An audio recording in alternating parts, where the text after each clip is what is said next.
What if one of history's most terrifying sea monsters was not pure myth after all?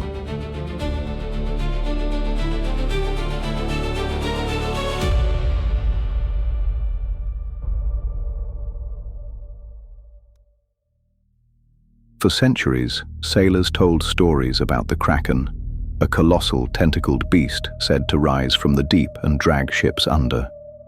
Now, fossil evidence suggests that ancient octopus relatives really may have reached lengths of up to 19 meters, giving fresh life to one of the ocean's oldest legends. Since man first set sail across the seas into uncharted territory, he has returned with tales of monsters, legends, and things that seem to defy biology. One man believed them. Pierre Denys de Montfort, a French naturalist working around 1800, was convinced that the giant octopus was real, not a fairy tale, not folklore, real. He documented what he believed was a biological species, the colossal octopus, based entirely on sailor accounts. But the scientific community did not support his theory. The giant octopus, they said, was a fisherman's fantasy, impossible. He was ridiculed, outcast.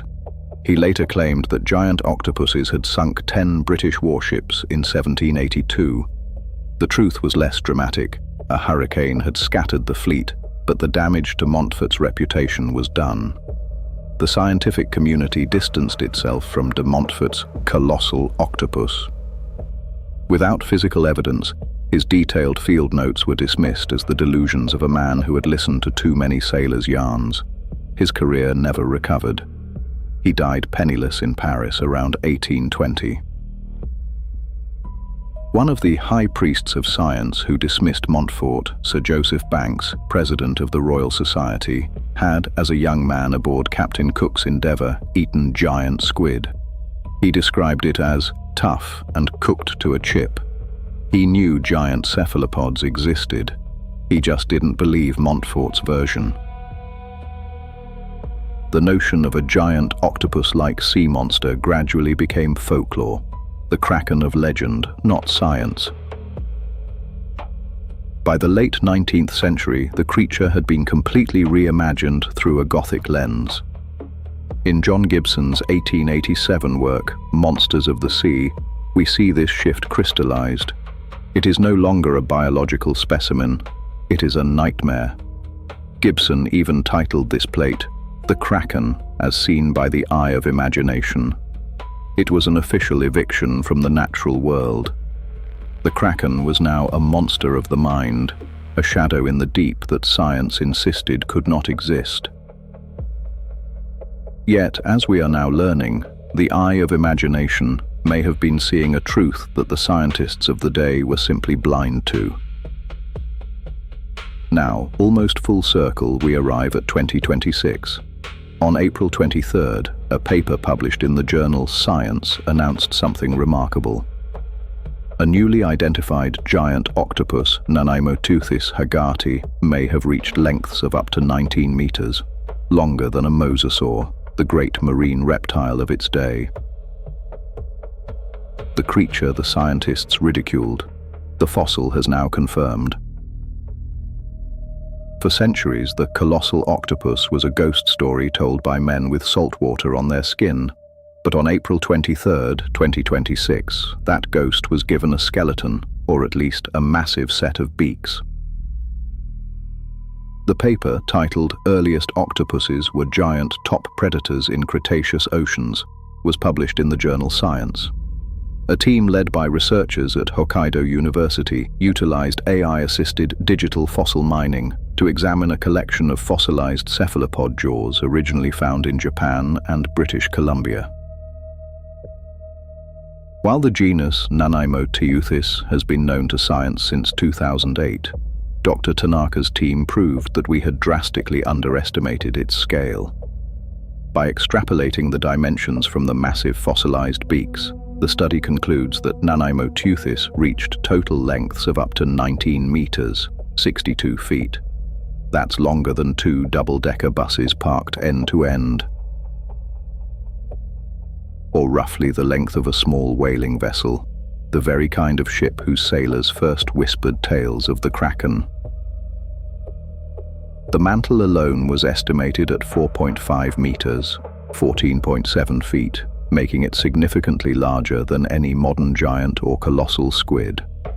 Unlike the elusive scavengers of the modern deep, these fossils show extreme wear and tear on the beaks, suggesting they were aggressive apex predators that routinely crushed the shells of marine reptiles. Most unsettling was the discovery of asymmetrical wear on the jaws, a biological trait known as lateralization. This suggests the creature had a preferred side, a hallmark of complex brain function and high-level intelligence previously thought impossible for ancient invertebrates. But intelligence isn't just about problem-solving, it's about awareness of environment. And the octopus has one of the most remarkable environmental awareness tools in the animal kingdom.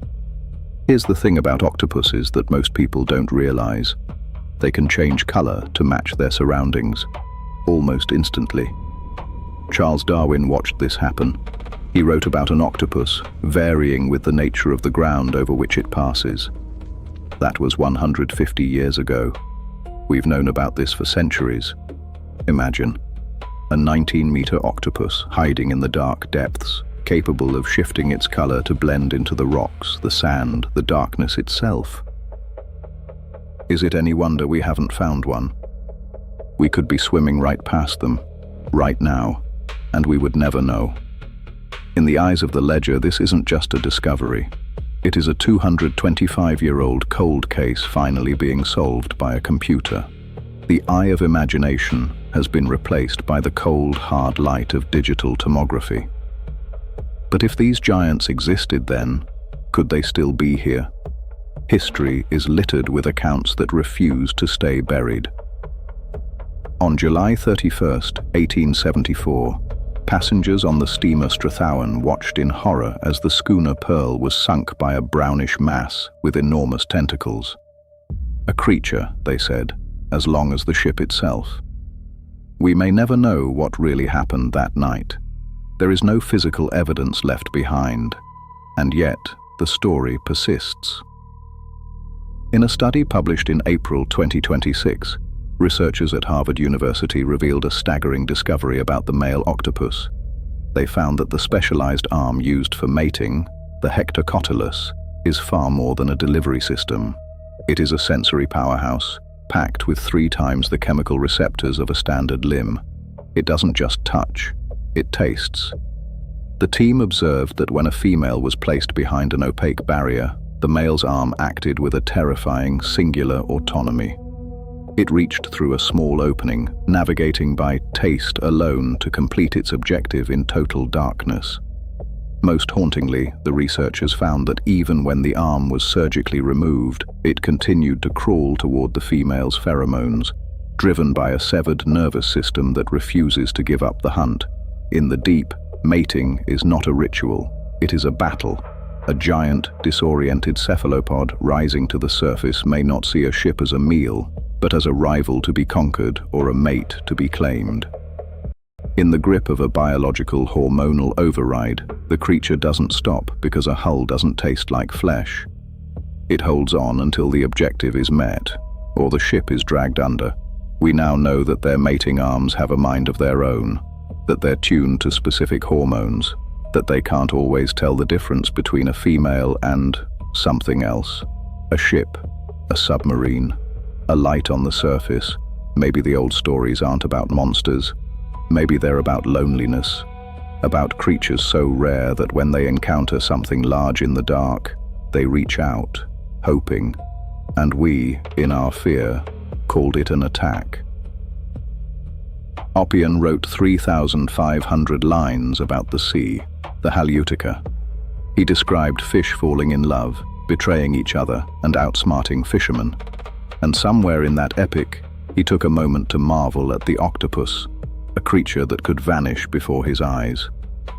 Could a 19-meter giant really hide for 66 million years? The coelacanth was thought extinct for 66 million years, disappearing with the dinosaurs. Then a fisherman pulled one from the sea in 1938. The fossil record for octopuses is almost empty because their bodies are soft. They leave almost nothing behind when they die. If a prehistoric fish can hide in the bathypelagic shadows for eons, perhaps the colossal octopus never truly left us. Perhaps de Montfort wasn't looking at the past, he was looking at a survivor. So the question isn't, did the Kraken exist? The question is, how would we know if it still does?